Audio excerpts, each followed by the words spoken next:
This is the gene that apparently um,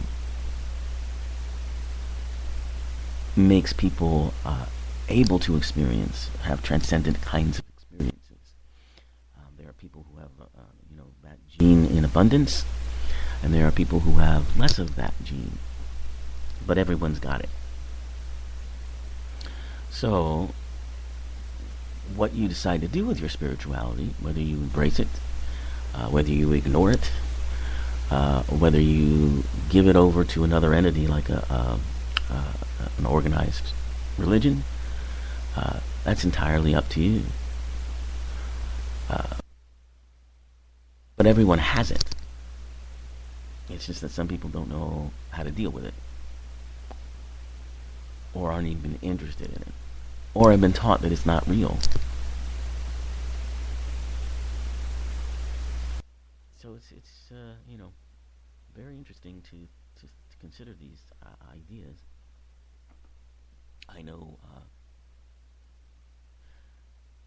the those who consider themselves to be atheists and don't believe in or claim not to believe in God.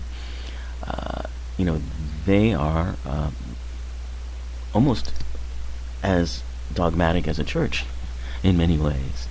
And what they're reacting to is not spirituality. Um, what they're reacting to is the idea of God as uh, put forth by organized religions. The idea of a guy in the sky that judges you, uh, or makes things happen, or saves people. Um,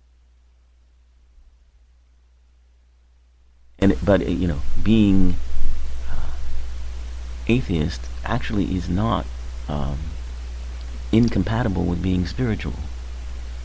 And in fact, some people believe it to be maybe the first step in actually becoming spiritual or regaining your spiritual identity, because you've rejected the um, external ideas that have been placed about spirituality, and you now are free to experience it yourself.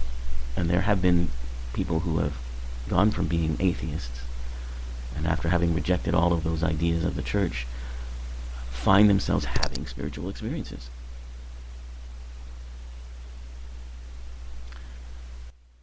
So, as you can see, oftentimes religions can not only not be uh, very spiritual, they can work in cross purposes with one's own individual spirituality. So, to the extent that sort of Jesus represents that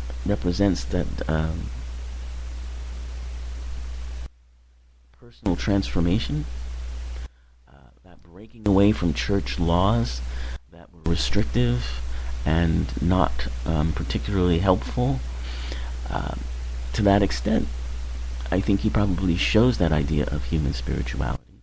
And perhaps you could call him a mystic. But I will leave that up to academics and scholars to continue to discuss, which I'm quite sure that discussion